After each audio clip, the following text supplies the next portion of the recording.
Dear students and respectable colleagues, I strongly believe that one size fits all approach won't really survive in this teaching world, and hence I strive to provide a customized teaching experience to my students so that it is easier for them to understand difficult concepts in detail at their own pace. For the same, here is an attempt to share my learnings from mathematics and physics with all of you. If you're really interested to get online or offline coaching from me, kindly reach out to me at the details mentioned below. Here is a sample video for you.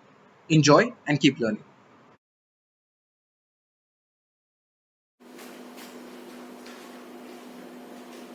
So till now we have talked about a method which will help us solve linear inequalities. But that method is not foolproof. Now we'll look at another method which is a foolproof method to solve any sort of linear inequality, which is called wavy curve method. So we have a question in hand which is multiplication of x minus 1 and x minus 3 should yield a value less than 0. We need to find all the possible values of x for which this inequality holds true. So let us look at the method. The very first condition of the method is that the right hand side should be 0. In our case, the right hand side is already 0, so the first condition is satisfied. Now let's take a look at the second condition. It says that the coefficient of highest power of x should be positive. This basically means कि x की जो भी highest power है उसका coefficient positive होना चाहिए. For example, in our case, if we multiply both the brackets, we'll get x square minus 3x minus x plus 3. So the highest power of x is 2, and we can see that the coefficient of x square over here is 1, which is essentially nothing but positive. So even the second condition is satisfied over here. Now let's move on to the third condition. The third condition says that we have to find the roots of this particular inequation, assuming if it were an equation.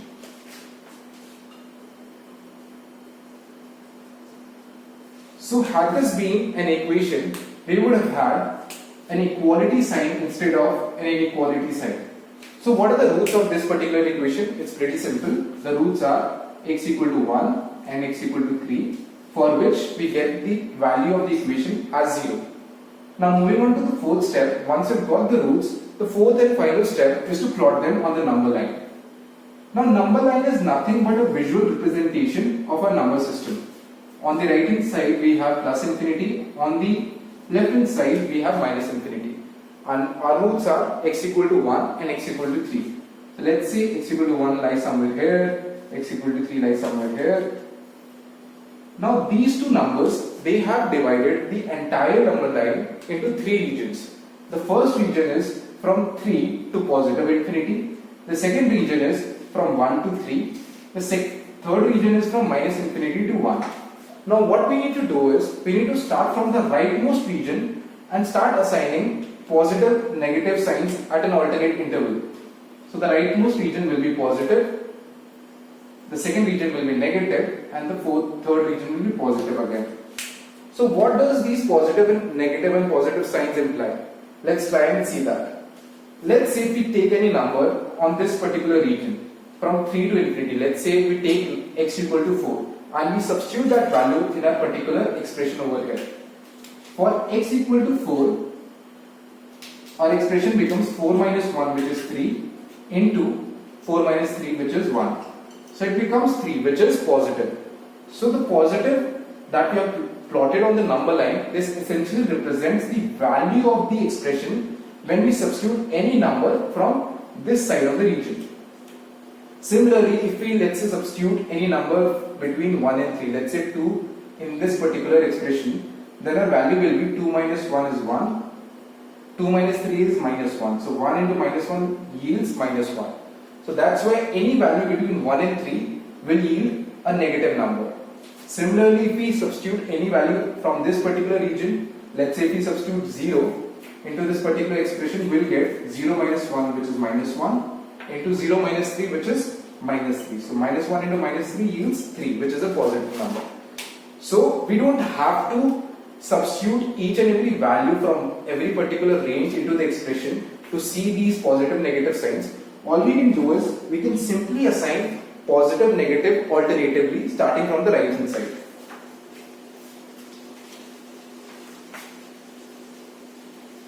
So the solution of our inequality will be the region which corresponds to the negative sign, which is essentially nothing but 1, 2, 3. So our solution would be x belongs to 1, 2, 3.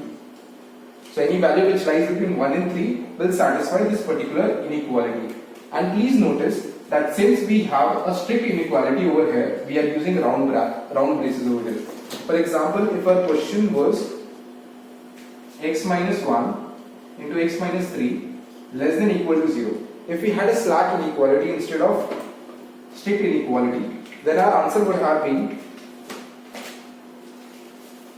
x belongs to 1, 3. Instead of the round braces, we would have had square braces.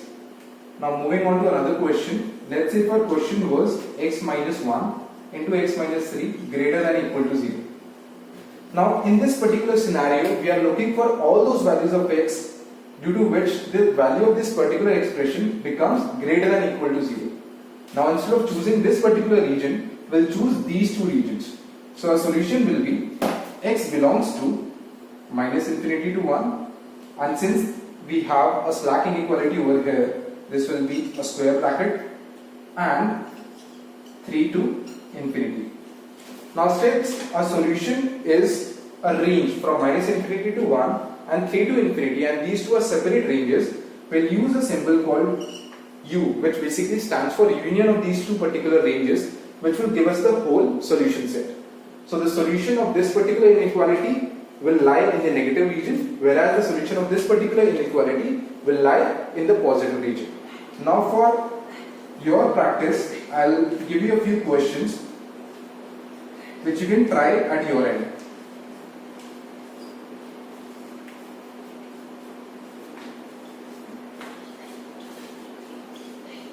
You can try these two questions at your end to get more hands-on practice on this particular concept.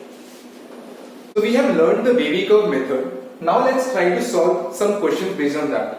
So we have a question in hand. 1 minus x into x minus 4 is less than equal to minus 4. Now let's try to apply all the steps that we have done in our previous questions. So the very first step is making the right hand side 0. So as we can see over here that the right hand side is minus 4 and it's not 0. So the very first condition is not satisfied. So we'll try to make the right hand side 0 by bringing minus 4 on the left hand side. So let's do that. 1 minus x into x minus 4 less than equal to minus 4. We multiply both these brackets. It becomes x minus 4 minus x square plus 4x less than equal to minus 4. Minus 4 gets cancelled on both the sides, and we have minus x square plus 5x less than equal to 0. Now our first condition is satisfied. If we look at this particular inequation, our first condition is satisfied that the right hand side is equal to 0. If we try to factorize the left hand side, we will get we can factorize it later. So till now, till the first step, our right hand side has become 0. Now let's look at the second step. The second step says that the coefficient of the highest power of x should be positive, and as we can see that the coefficient over here is not positive, it's negative. So it's our responsibility to make the coefficient positive. So the second condition is not satisfied. So what we'll do, we have learned already that if we multiply an inequation by a negative number, then the sign of the inequality has to change. So what we'll do is we'll multiply both sides by minus 1.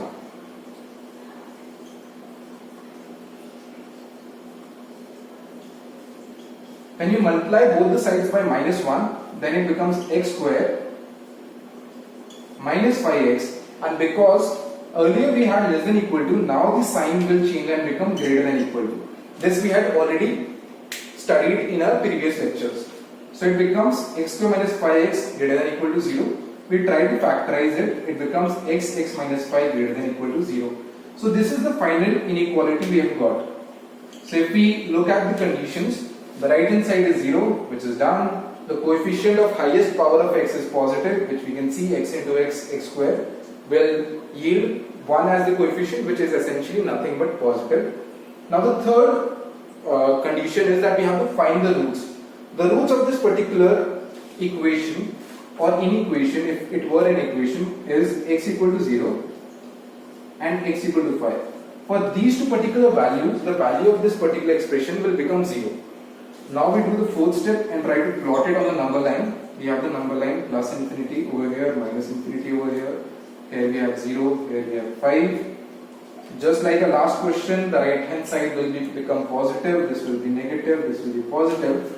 And since we are looking for positive values, our answer will be x belongs to this particular region and this particular region. So x belongs to minus infinity comma 0, and since we have a slack inequality, it will be a square braces union 5 comma infinity. So this particular example will give you an idea that if our conditions are not satisfied, then how do we go about it? So students, till now we have looked at a few examples wherein the conditions of wavy curve method were not satisfied and how to go about those problems. Now we'll take a look at few other such examples which seem a little bit complicated but are very tricky and very easy to solve as well. If you look at these particular examples, on the left hand side we have so many terms and we have to find the value of x for which this inequality is satisfied. Now this might seem a little bit frightening at the start, but if you'll stay with me for the next 2 minutes, you'll realize that this is a very easy problem and it can be solved in less than 30 seconds. Before solving this problem, I'll address this particular question over here. So this is something that we have already solved in the last 20-30 minutes. The solution of x minus 1 multiplied by x minus 3 less than equal to 0. The solution of this particular inequality is any value of x which lies between 1 and 3, where both 1 and 3 are included. Now my question to you is, had I multiplied this inequality by 2, would the solution have changed? The answer is no. The solution wouldn't have changed. The solution would have still remained the same. And if you want, you can solve the inequality and do it for yourself. The best thing about inequality is that you don't have to worry about the magnitude or scalars which do not really affect the inequation. You all have, the only thing that you have to worry about are the terms which actually change the sign of that particular expression. We know for a fact that 2 is a positive number and won't really change the sign of this particular inequality. So we don't need to worry about this particular term. All we need to worry about is x minus 1 and x minus 3. These are the terms from where we are getting our solution set. Right? So if I multiply it by 2, still the answer would remain same. Let's say if I multiply it by mod x.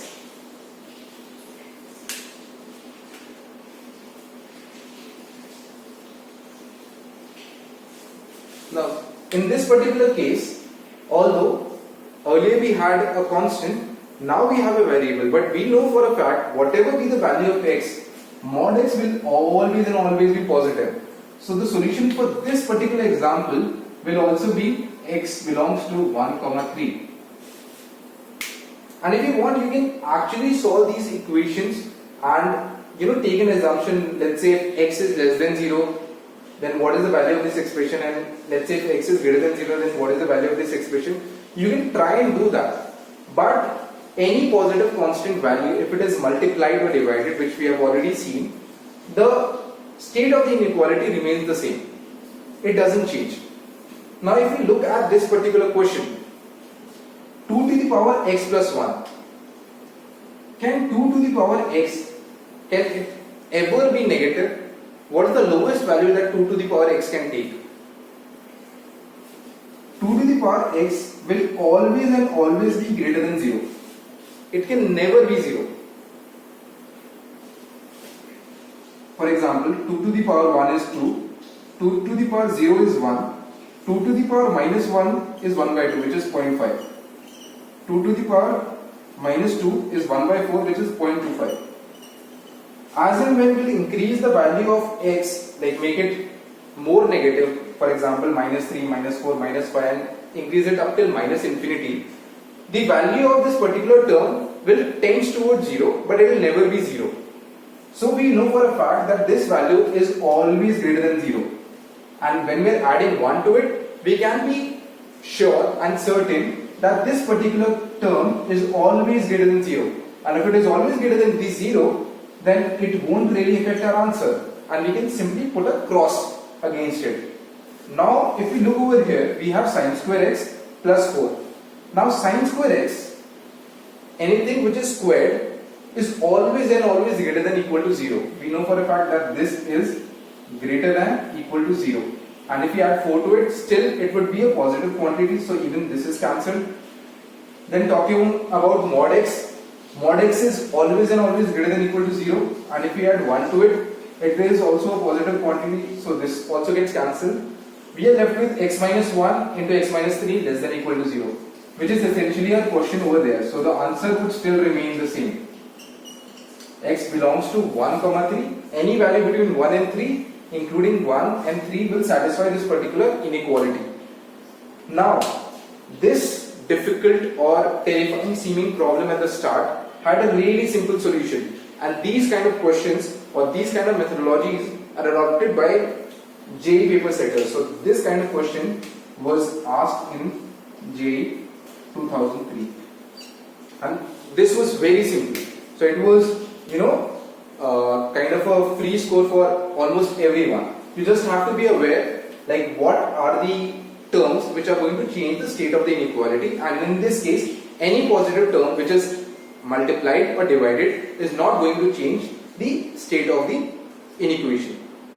So students, now we'll talk about the last kind of question that you can encounter in linear inequalities, which is essentially nothing but finding the common solution of two or multiple inequalities. So we have done the same for equations. Now we are going to do this for inequalities as well. So we have two inequalities, x minus 2 multiplied by x minus 3 greater than 0 and x minus 9 multiplied by x minus 1 less than 0. What we need to do is, we need to find those values of x which not only satisfies just inequality number 1 but inequality number 2 as well. So those values of x, our objective is find those values of x which satisfy 1 and 2.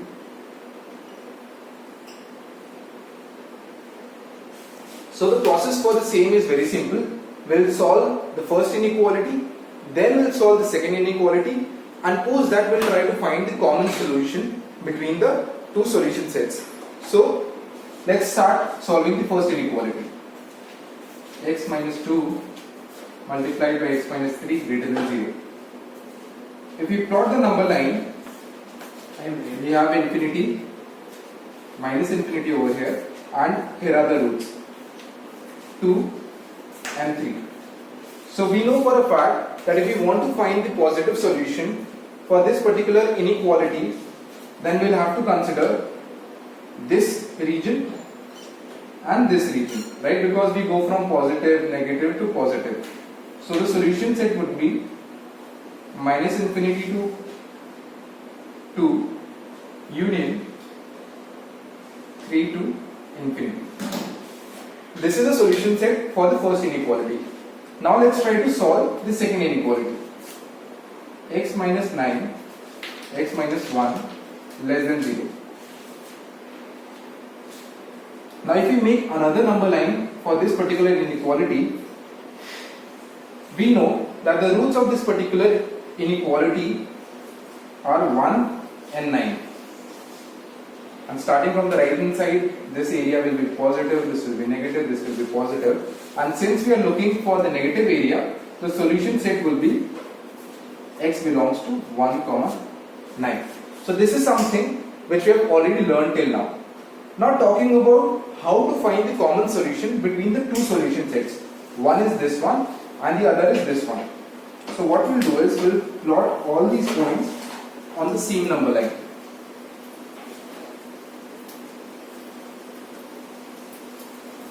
So we have 2 and 3 over here. We'll plot 1 will be somewhere here and 9 will be somewhere here. So we'll plot the points And now what we'll do is we'll plot the individual solution set. So we know for the first inequality, the solution set lies from minus infinity to 2. So if you're coming from minus, we'll show it like this, and 3 to infinity. 3 to infinity. You will notice that on 2 and 3 I have put circular marks, right? This circular mark represents nothing but the fact that on 2 and 3 we have open braces or we have round braces and not square braces. So 2 and 3 are not included in this solution set. Now we'll draw the solution set of the second inequality, which is from 1 to 9. So this starts from here and this goes till here. Now all we need to do is we need to find those regions which are common for both the inequalities. We know for a fact that 1 to 2 is one such region which also lies in the red area and in the blue area as well. And this particular region is another such region which lies in the red area as well as the blue area. So the red area is from here to here and here to here, and the blue area is at the top. So the solution of this particular inequality will be from 1 to 2 union 3 to 9. So this is the final solution, and this is the solution set that satisfies both the inequalities. So whenever we need to find the common solution of two or multiple inequalities, what we need to do is we need to solve the inequalities individually and then plot their solution on a single number line and find those regions which are common to all the solution sets.